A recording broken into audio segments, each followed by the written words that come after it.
ഹജ്ജ് കമ്മിറ്റിയുടെ പുതിയ ചെയർമാനെ തെരഞ്ഞെടുത്ത് കഴിഞ്ഞിരിക്കുന്നു. അഡ്വക്കേറ്റ് ഹുസൈൻ സഖാഫി ചുള്ളിക്കോടാണ് പുതിയ ചെയർമാൻ ആദ്യമായി ഒരു മാധ്യമത്തിന് മുൻപിൽ എത്തുകയാണ്. 24-നൊപ്പം ചേരുകയാണ്.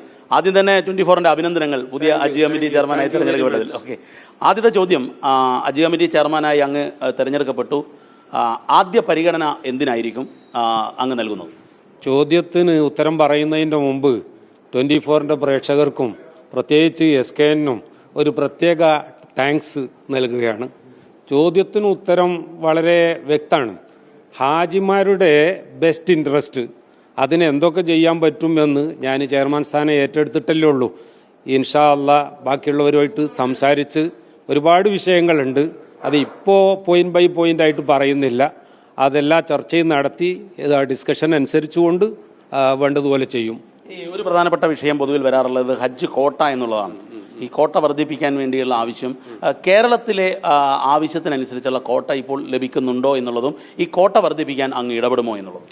ഹജ്ജ് കോട്ട എന്നത് കാലാകാലങ്ങളായി വർദ്ധിച്ചു വരുന്നുണ്ട്. കഴിഞ്ഞ വർഷം നമുക്ക് 18,000-ത്തിലധികം ഹാജിമാരെ പറഞ്ഞേക്കാൻ പറ്റിയിട്ടുണ്ട്. നമുക്ക് ഇപ്പോൾ 15,000-ത്തിലധികം ആളുകൾ ഓൾറെഡി അവർക്ക് കിട്ടിയിട്ടുണ്ട്. ബാക്കി ഇനി മറ്റ് സംസ്ഥാനങ്ങളിൽ ഒഴിവ് വരുന്നതിനനുസരിച്ച് കാര്യങ്ങൾ ചർച്ച ചെയ്ത് വർദ്ധിപ്പിക്കാൻ പറ്റും എന്നാണെങ്കിൽ തീർച്ചയായിട്ടും അതിന് വേണ്ടതൊക്കെ ചെയ്യും. ഈ നിലവിലിപ്പം ഹജ്ജ് കമ്മിറ്റിക്ക് മുൻപിലുള്ള പ്രധാനപ്പെട്ട ഒരു ചാലഞ്ച് എന്താണ്, വെല്ലുവിളി? അതായത് ചില കാര്യങ്ങൾ നടത്തിയെടുക്കേണ്ടതുണ്ട്, ഹാജിമാരുടെ സുഖസൗകര്യം, അങ്ങനെയുള്ള കാര്യങ്ങൾ.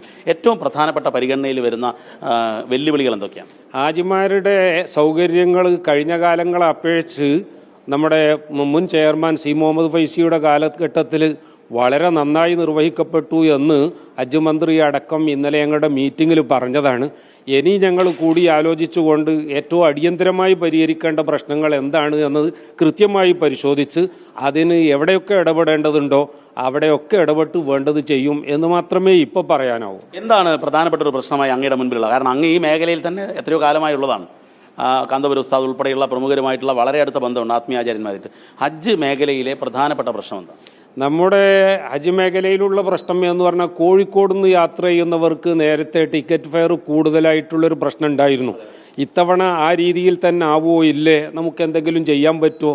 അങ്ങനെ യാത്രക്കാരുടെ ഈ യാത്രാ ചെലവ് പരമാവധി കുറക്കാൻ, അതേപോലെ തന്നെ അവിടെ ചെന്നാൽ സൗദി അറേബ്യയിൽ ചെന്നാൽ മിനായ്, അറഫ തുടങ്ങിയ സ്ഥലങ്ങളിൽ യാത്രക്കാർ ഈ തീർത്ഥാടകർ ചില പ്രയാസങ്ങൾ പറയാറുണ്ട്. 2023 ഹജ്ജിന് കുടുംബസമേതം പോയ ആളും ഞാൻ പോയതാണ്.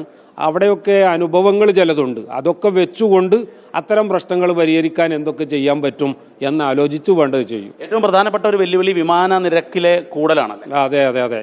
നമുക്ക് 3 ടെർമിനലുകൾ ഉണ്ട് എങ്കിൽ പോലും അതിലൊക്കെ നമുക്ക് ഈ ചാർജ് വർധനവുമായി ബന്ധപ്പെട്ട് കോഴിക്കോടുള്ളവർ കൊച്ചിയിലേക്ക് പോകേണ്ടതോ കണ്ണൂരിലേക്ക് പോകേണ്ടതോ ആയ ഒരു പ്രയാസം ഉണ്ടാകും. ഇവിടെ കൂടുതലാണ് എന്ന് വന്നാൽ അത് കുറക്കാനും മറ്റും എല്ലാ സ്ഥലത്തും ഏകീകരിക്കാൻ പറ്റുമോ, അല്ലെങ്കിൽ ദൂരത്തിന് അടിസ്ഥാനത്തിൽ എന്തെങ്കിലും ഡിഫറൻസ് വരുത്താൻ പറ്റുമോ എന്നുള്ള കാര്യങ്ങളൊക്കെ സാവകാശം ആലോചിച്ച് ചെയ്യാൻ പറ്റുന്നതാണെങ്കിൽ ചെയ്യണമെന്ന് ആഗ്രഹിക്കും. Thank you.